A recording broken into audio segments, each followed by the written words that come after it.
that he's been officially declared a good boy by his attorney general, Donald Trump and his supporters are acting like he can go back to running a completely normal and scandal-free administration.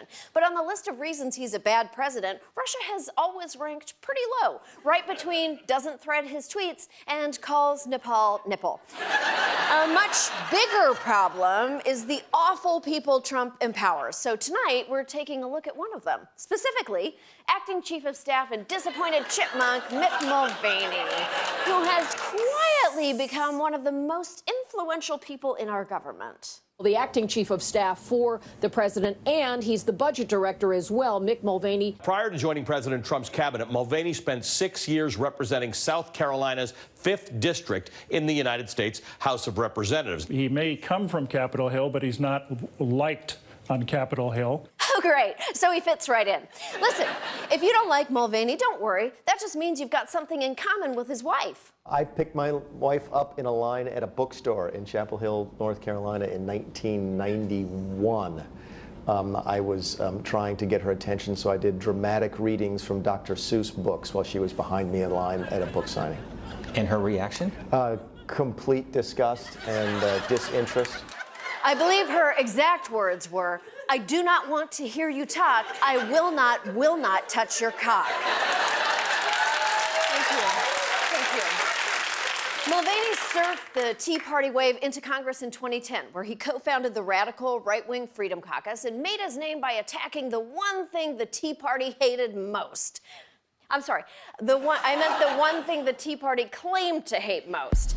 He opposed 2011 efforts to raise the debt ceiling, which dinged our nation's credit rating, and he pushed for the 2013 government shutdown. But in the lead up to the 2016 election, there was one issue on which he wasn't entirely wrong. Yes, I'm supporting Donald Trump. I'm doing so as enthusiastically as I can, given the fact I think he's a terrible human being.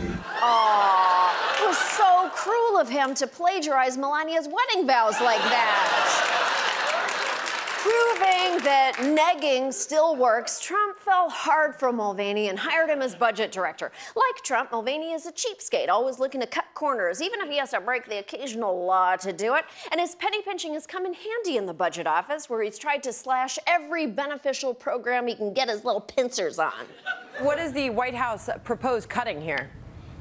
Billions of dollars in aid, Senator, to the State Department, USAID, international programs, global AIDS prevention, funds that would prevent and address climate change. The administration also calls for slashing Medicaid spending by $800 billion over the next 10 years and another $190 billion from the federal food stamp program, SNAP. We can't spend money on programs just because they sound good and great. Meals on Wheels sounds great. We cannot defend that anymore.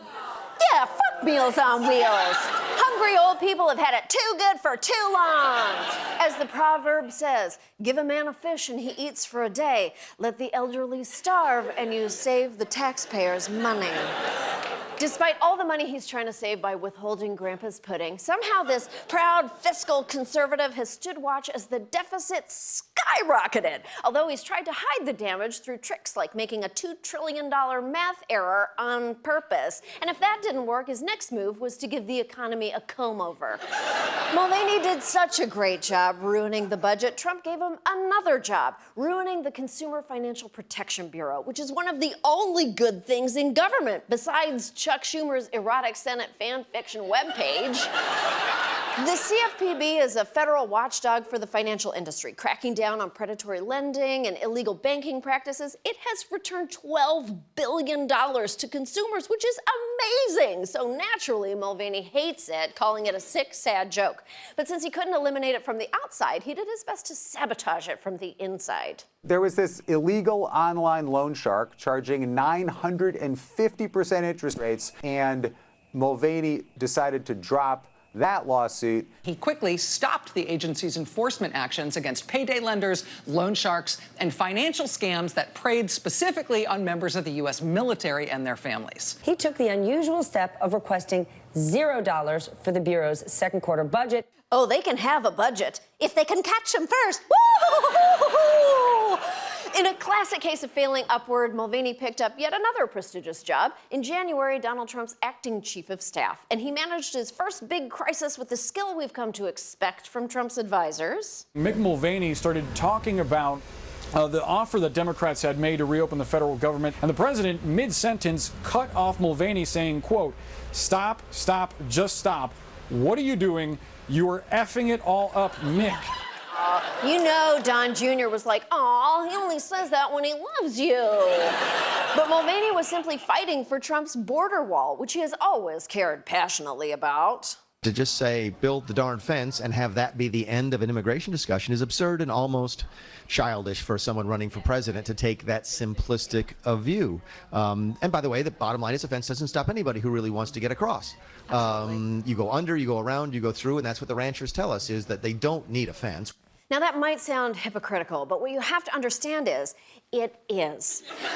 Mulvaney said the wall is stupid, yet now he's scrambling for taxpayer money to fund it. He's finding some of that money through a military budget loophole that he used to criticize as a slush fund. And he blasted Obama for using executive action to dictate immigration policy, but he's totally on board when it's done by a terrible human being. Whether he is slashing budgets or blowing them up, Mulvaney always leaves a trail of destruction in his wake. Sorry, Putin, on your worst day, you haven't done as much damage to the average American as this slippery little leprechaun. He's magically malicious. We'll be right back.